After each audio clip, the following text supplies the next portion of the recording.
By far the most iconic image of Auburn University is the building behind me, Sanford Hall. Built in 1888, Sanford Hall was actually constructed on the foundation of Old Main, the original classroom building of the East Alabama Male College.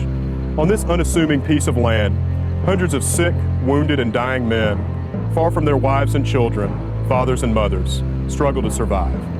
Like dozens of other communities and crossroads, both north and south, Civil War Auburn became a local stage for the nation's unfolding tragedy. When the Civil War finally erupted in 1861, a great wave of states' rights patriotism rolled across the southern landscape, sweeping thousands of young boys and men inexorably towards service in the Confederate Army. The faculty, staff, and students of the nascent East Alabama Male College were not immune to this groundswell, excitedly replacing their books and classes with muskets and drill. As a result, the college was forced to close its doors for the duration of the war.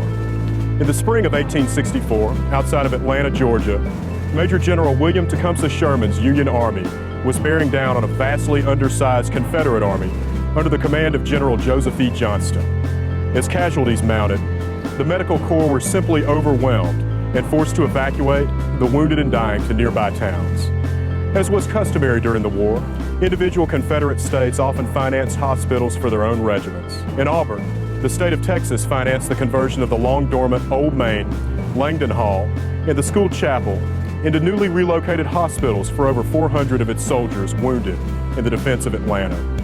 Old Main was unofficially renamed the Texas Hospital and became a local magnet for townspeople who cared for the sick, wounded, and dying.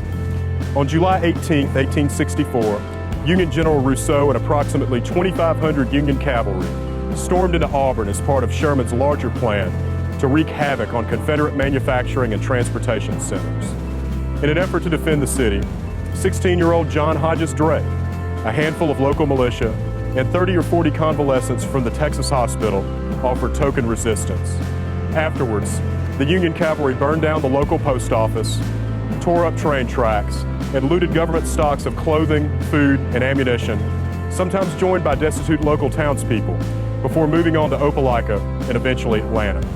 In 1866, as students and faculty slowly trickled back into Auburn, Old Main once again came to life as the central hub of the East Alabama Male College. On June 24, 1887, an accidental fire in the lower basement chemistry lab quickly engulfed Old Main, burning the site of so much intellectual triumph and emotional tragedy to the ground.